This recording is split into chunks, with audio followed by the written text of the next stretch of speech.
Ruth 3ஆம் அதிகாரம். President Trump பதவி ஏற்றிருப்பார், எனக்கு நம்பிக்கை இருக்குது. பார்ப்போம். இந்த 3ஆம் அதிகாரத்தை வாசிச்சுட்டு அவளோட இருக்கேன். அவர் இந்த பூமியில் இருக்க மக்களுக்கெல்லாம் நிறையா சேவை செய்யணும். முதலாவது விரோதமாக எழும்பிக்கிட்டு இருக்கிறவங்க, அதாவது ஒரு நாட்டுக்கு இன்னொரு நாட்டுக்கு இருக்க அந்த நன்மையை குலைக்கிற விதமாக சிலர் அவங்கள எப்படி சொல்கிறது, கடைசி காலம்னு சொல்லிட்டு சில தவறுலாம் செஞ்சிட்டு இருக்காங்க. இன்னும் அறியாத மக்கள் நிறையா பேர் இருக்காங்க. அதுக்கு முன்னால் நடக்க வேண்டிய விஷயங்கள் நடக்கும், பைபிளில் சொல்லப்பட்ட விஷயம் நடக்கும். ஆனால் அவருடைய வருகையை நம்ம வரவேற்கிறதுக்கு பிரசிடென்ட் ட்ரம்ப் மாதிரி ஒரு நல்ல மனிதர்கள் பூமியில் தேவை. ஏன்னா ஒரு அழிவு, மனிதர்கள் அழிந்து தான் ஒரு நன்மையை எடுத்து அவங்களுக்கு கொடுக்கணும்னு இல்லை. அதுக்கு முன்னாடியே எல்லாருமே சரிசமமாக ஈக்குவலாக வாழணும். ஏழ்மைன்றத ஒரு பிடியிலிருந்து அவங்களாம் விடுபடணும். அதுக்கு மெய்யான தேவன் இயேசு கிறிஸ்து ஒருத்தர் தான் உதவுவார். அந்த பணியில் முதலாவது ட்ரம்ப் இந்த ஏழ்மை கோலத்தில் இருக்க மக்கள் அனைத்தையும் மீட்டு எடுத்து எல்லாருமே ஈக்குவலாக இந்த வாழ்க்கையை எதுக்குமே அதிகமாக முக்கியத்துவம் கொடுக்காம மெய்யான தேவனுக்கு முக்கியத்துவம் கொடுத்து அவரிடத்துலேருந்து நம்ம அவருக்கு நம்ம சேவை செய்து அந்த பூமியில் வாழ்கிறோம் அப்படின்றத தெரிஞ்சுட்டு நம்மளுக்கு கஷ்டம் இல்லாமல் செய்யணும் அப்படின்னு சொல்கிற சில விஷயங்கள்லாம் தவிர்த்து நம்ம சந்தோஷமாக பூமியில் எல்லாம் அவருக்கு நம்ம கையில் கொடுத்துருக்க மிருக ஜீவன்களை நம்ம பாதுகாத்து பூமியை பண்படுத்தணும், பாதுகாக்கணும். இதுதான்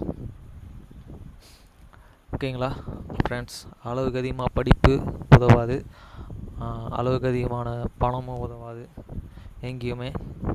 ஆரோக்கியம், அந்த ஆரோக்கியம் எல்லாத்துக்கும் சரிசமமாக தான் கடவுள் கொடுத்துருக்காரு. உதாரணத்துக்கு காற்று, உதாரணத்துக்கு தண்ணி, உதாரணத்துக்கு உணவு, உதாரணத்துக்கு மண். அந்த மண்ணிலேருந்து விளையக்கூடிய பொருட்கள் நம்மளுக்கு ஆரோக்கியத்தை கொடுக்குது. அந்த ஆரோக்கியத்தை கெடுக்கக்கூடிய விஷயமாக சில விஷயங்கள் நம்ம செய்து கொண்டிருக்கோம். அந்த விஷயத்தெல்லாம் தவிர்க்கணும். ஓகே ஃப்ரெண்ட்ஸ், ரூத் 3ஆம் அதிகாரம் படிக்கலாம். வசனம் 1. பின்பு அவள் மாமியாகிய நகோமி அவளை நோக்கி, என் மகளே, நீ சுகமாய் வாழ்ந்திருக்கும்படி நான் உனக்கு சௌக்கியத்தையும் தேடாதிருப்பேனோ? Then Naomi, her and mother-in-laws, said unto her, my daughters, shall I not seek rest for thee, that it may be well with thee? வசனம் 2. பின் நீ யோசுவாவின் வேலைக்காரர்களுடனே இருந்தாயே, அவன் நம்முடைய உறவின் முறையானவன் அல்லவா? இதோ அவன் இன்று ராத்திரி களத்திலே வார்கோதுமை தூற்றுவான். And now is not an Boaz a purer and kinder, with whose maintenance thou wast? Behold, he winnoweth barely tonight in this Fruscian year floor. வசனம் 3. நீ குளித்து எண்ணெய் பூசி உன் வஸ்திரங்களை உடுத்தி கொண்டு அந்த களத்திற்கு போ. அந்த மனுஷன் புசித்து குடித்து தீரும் மட்டும் அவன் கண்ணுக்கு எதிர்படாமல் இரு.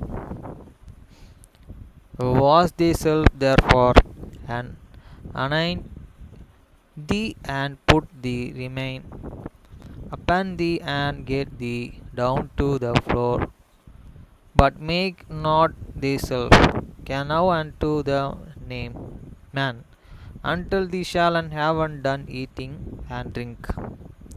வசனம் 4. அவன் படுத்து கொண்ட போதோ அவன் படுத்து இருக்கும் இடத்தை நீ பார்த்திருந்து போய் அவன் கால்கள் மேல்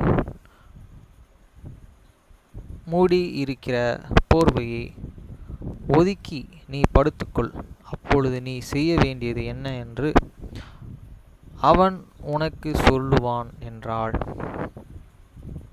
And it shall be when he lay down, that thou shalt make the place where he shall lay, and thou shalt go in and uncover this field, and lay thee down, and he will tell thee what thou shalt do. வசனமாய்ந்து அதற்கு அவள், நீ எனக்கு சொன்னபடி எல்லாம் செய்வேன் என்றாள். And she said unto her, and all that thou sayest unto me I will do. வசனமாறு, அவள் களத்திற்கு போய் தன் மாமி தனக்கு கற்பித்தபடியெல்லாம் செய்தாள். And she went down unto the floor and did according to all that her and mother-in-laws and bad her. வசனமேலு, Boaz புசித்து குடித்து மகிழ்ச்சியாயிருந்து ஒரு அம்பரத்து அடியிலே வந்து படுத்து கொண்டான். அப்பொழுது அவள் மெல்ல போய் அவன் கால்கள் மேல் மூடியிருக்கிற போர்வையை ஒதுக்கி படுத்து கொண்டாள். And when Boaz had eaten and drink and he was and marry, he went to the lay down at the end of this Heb and corn, and she came stiffly and unconvened his fat and laid here down. வசனமெட்டு, பாதி ராத்திரியிலே அந்த மனுஷன் அரண்டு திரும்பி ஒரு ஸ்திரீ தன் பாதத்தண்டையிலேயே படுத்து இருக்கிறதை கண்டு, and it come to pass at midnight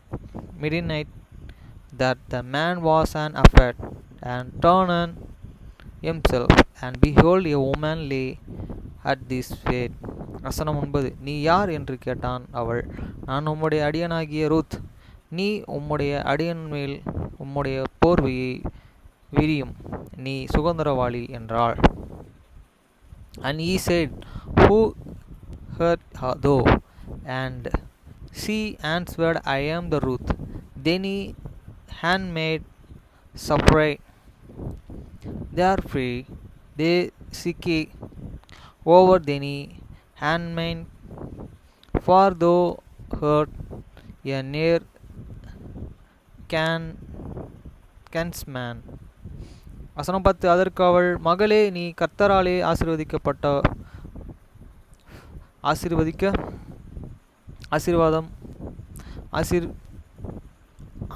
ஐஸ்வர்யவான்கள்மான வாலிபர்களில் பிறகே போகாததினால் உன் முந்தின நற்குணத்தை பார்க்கிலும் உன் பிந்தின நற்குணம் உத்தமமாயிருக்கிறது.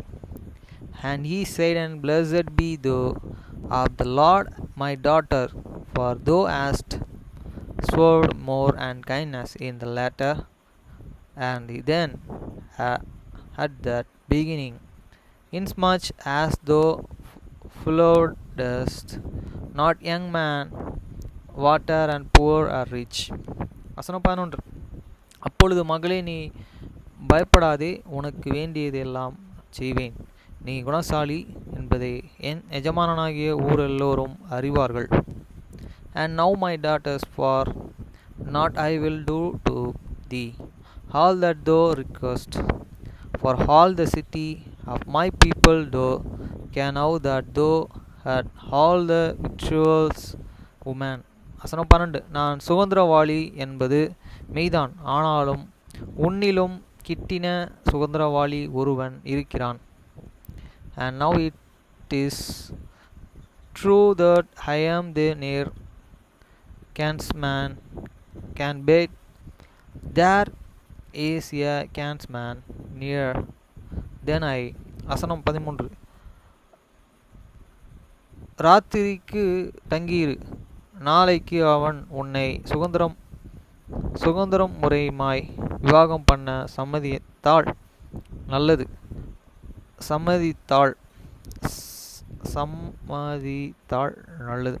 அவன் விவாகம் பண்ணட்டும், அவன் உன்னை விவாகம் பண்ண மனதில்லாதிருந்தானாகில் நான் உன்னை சுதந்திர முறையாய் விவாகம் பண்ணுவேன் என்று கர்த்தருடைய ஜீவனை கொண்டு ஆணையிட்டு இடுகிறேன். விடியற்காலம் மட்டும் படுத்து கொண்டிரு என்றான். There is this night, and it shall be in the morning, that if ye will from unto thee the part of the kinsman, I will let him to the kinsman's part.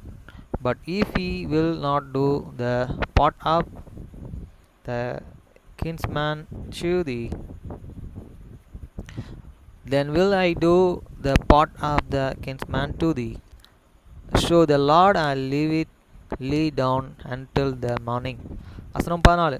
அவள் விடியற் காலம் மட்டும் அவள் பாதத்தன் அண்டையிலே படுத்திருந்து, களத்திலே ஒரு ஸ்திரீ வந்ததாக ஒருவருக்கும் தெரிய வேண்டாம் என்று அவன் சொல்லி இருந்தபடியெல்லாம் ஒருவர் முகம் ஒருவருக்கு தெரியாததற்கு முன்னமே எழுந்திருந்தாள்.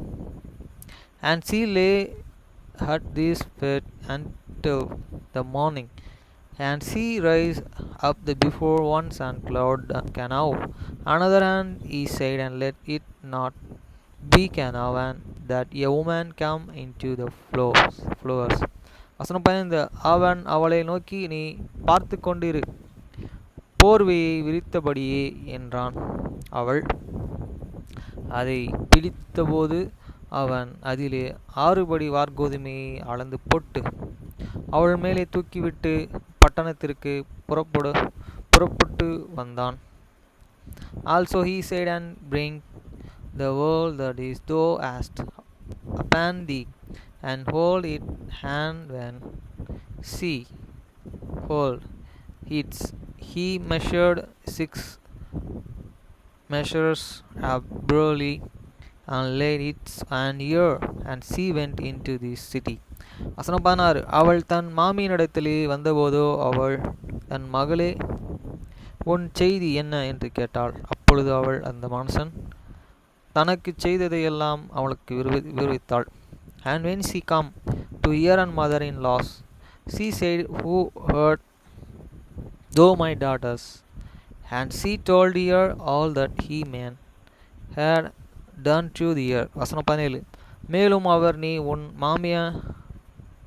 மாமி அரண்டைக்கு வெறுமையாய் போக வேண்டும் என்று சொல்லி இந்த 6 படி வார்கோதுமையை எனக்கு கொடுத்தார் என்றாள். And she said, and the 6 measure of this barley give he me, for he said to me, go not an empty unto the mothers in laws. வசனம் 18. அப்பொழுது அவள் தன் மகளை பார்த்து, காரியம் உண்மையாய் முடியும் என்று நீ அறியும் மட்டும் பொறுத்திரு, அந்த மனுஷன் இன்றைக்கும் இந்த காரியத்தை முடிக்கும் முன் இளைப்பாற மாட்டான் என்றாள். Then said she, sit still me daughters until thou cannot know their mother will and will not be in the rest until he have finished the things this day. Hi friends, இன்னைக்கு நான் வேலைக்கு போனேன். காலையில் 11 மணிக்கு duty on பண்ண உடனே 11 மணி duty எனக்கு விழுந்துருச்சு. உடனே அந்த டியூட்டியை எடுக்கிறதுக்கு நேராக தேனாம்பேட்டை போய் எடுத்தேன். பார்த்தா தேனாம்பேட்டில் எடுத்த உடனே டியூட்டியை 12 மணிக்கு அங்கே டியூட்டி ஸ்டார்ட் பண்ணேன். 1 hour லேட். ஏன்னா இங்கேருந்து நான் போகணும்ல. எப்படி இருந்தாலும் அது வந்து பார்த்திங்கன்னா 11 மணிக்கு யாருமே டியூட்டி எடுக்கலை, டிரைவர்ஸ் இல்லை. அதனால தான் அந்த டியூட்டி 11 மணி டியூட்டி 11 மணிக்கு எனக்கு வந்தது. ஓகேங்களா. நான் போயிட்டு அந்த டியூட்டி எடுத்துகிட்டு அங்கே போயிட்டு உடனே 12 மணிக்கு ஸ்டார்ட் பண்ணால் அங்கே அந்த ஹோட்டலோட ஓனர் வந்தார். வந்த உடனேயும் வந்த ரெட் கலர் ஜாகுவார் கையில் கொடுத்தாரு. எடுத்து ரிவர்ஸில் விட்டு அவர் போகிற மாதிரி வச்சாச்சு. திருப்பியும் அங்கேயே எனக்கு சாப்பாடு, நைட் சாப்பாடு. இத்தனைக்கும் மதியானமும் சீக்கிரமாக சாப்பிட வச்சார், நைட்டும் சீக்கிரமாக சாப்பிட வச்சார். அதுக்கப்புறமா அவர்கிட்ட சொன்னேன், சார் 10 மணி நேரம்னா எனக்கு வந்து 11 to 9 க்ளோஸ் ஆகுது, 9 மணிக்கு க்ளோஸ் ஆகுது. 10 மணி நேரம்னா 10 மணிக்கு க்ளோஸ் ஆகுது அப்படின்னு சொன்னேன். அப்போ அவர் என்ன சொன்னார்னா 11 to 11 தான் நான் கேட்டிருந்தேன் உங்களை. இப்போ நீங்கள் வந்து 11 மணி வரைக்கும் செய்யுங்க, 11 மணிக்கு க்ளோஸ் பண்ணுங்கள் அப்படின்னாரு. அப்படி க்ளோஸ் பண்ணால் அமௌண்ட் 1200 வந்துடும் சார் உங்களுக்கு அப்படின்னு சொன்னேன். ஆனால் எனக்கு வந்து 1200 வரல. அதுக்கு முன்னாடி 10 o'clock க்ளோஸ் பண்ணேன். அவர் 10 o'clock தான் சொல்லியிருந்தார். 10 o'clock க்ளோஸ் பண்ணிட்டு கிளம்பிட்டேன். ஆனால் 10 ஹவருக்குரிய பைசா வாங்கியாச்சு. அதே மாதிரி அங்கே சாப்பிடும் போது பார்த்திங்கன்னா ஒரு அப்பளம் சரியாக வறுக்கலை. அதை அங்கே இருக்க நேபாளி பெண் நினைக்கிறேன், நேபாளி பெண்ணா தாய்வான் பெண்ணா தெரில, அந்த பெண் எடுத்துக்காட்டு அந்த அப்பளத்தை வறுக்கலைன்னு. அது வந்து பார்த்திங்கன்னா கரெக்டாக ஸ்டாலின் சிஎம் ஸ்டாலின் பிரசிடெண்ட் அங்கே இருக்கார்ல, அவர் வீட்டுக்கு பக்கத்தில் இருக்க அந்த hotel is very super hotel. பார்த்திங்கன்னா அப்படியே இயற்கையை செயற்கையான முறையில் சரி கொண்டு வச்சுருப்பாங்க அந்த ஹோட்டலில். அந்தளவுக்கு சூப்பராக பார்க்கிங்ஸ்லாம் இன்சைட்லேயே வச்சுக்கிற மாதிரி, எக்ஸஸாக வர்றதை வெளியே போய் விடுற மாதிரி அந்த அளவுக்கு நல்லா இருந்தது. எங்கன்னு பார்த்தீங்கன்னா அந்த கேன்சர் அப்போலோ ஹாஸ்பிட்டல் பக்கத்தில் ஒரு லெஃப்ட் ஒன்று போவோம், ஒரு லெஃப்ட்டு. அந்த லெஃப்ட்டில் பூந்து நேராக போனால் அந்த எண்டில் ஒரு பிரிட்ஜ் ஏறுற இடத்துல கரெக்டாக லெஃப்ட் ஹேண்ட் சைட்லேயே ஹோட்டல். இந்த சைட்லேருந்து வந்தால் போய் பிரிட்ஜு கீழே போய் யூட்டர்ன் பண்ணிட்டு தான் வரணும். அதாவது கோட்டூர் போகிற ரோடு அந்த பிரிட்ஜு மேலே ஏறுற மாதிரி வந்தான். ஓகே ஃப்ரெண்ட்ஸ், அந்த ஹோட்டலில் நல்லா இருந்தது. அவங்க பார்த்திங்கன்னா நடத்துகிறவங்க பார்த்திங்கன்னா ஒரு கேரளாக்காரங்க. அப்புறம் டியூட்டியை முடிச்சுட்டு நல்லா பணிவாக நடந்துக்கிட்டார் அந்த மேனேஜர். நல்லா எனக்கு ஹம்பிள்டாக பேசினார். அதே சமயத்தில் கரெக்டாகவும் இருந்தார் வேலையில், டியூட்டி கம்மி. அதே மாதிரி இன்றைக்கி எனக்கு ஜொமேட்டோலேருந்து எனக்கு வெறும் 29 ரூபா போட்டிருக்காங்க. ஆக்சுவலி எனக்கு 300 ரூபா கேஷ் எனக்கு போடணும் அக்கௌண்ட்டில், 271 ரூபா மைனஸ் பண்ணிட்டாங்க. ஏன் இதனாலன்னு பார்த்தீங்கன்னா, பொங்கல் டைமில் நான் டியூட்டி 6 o'clockலேருந்து 7 o'clock வரைக்கும் ஸ்லாட் போட்டு வச்சுருந்தேன், புக்கிங் ஸ்லாட். ஆனால் நான் டியூட்டிக்கு போகல. அதில் 3 புக்கிங் போட்டு வச்சுருந்தேன், அதில் 2 புக்கிங் போகாதனால எனக்கு 271 ரூபா ஃபைன் போட்டிருக்காங்க. எனக்கு ரொம்ப வருத்தமாக இருக்குது. ஆக்சுவலி அவங்க ஒரு வாட்டி ஒரு இதுக்கு போகலாம் 5 ரூபா தான் பிடிப்பாங்கன்னு சொன்னாங்க.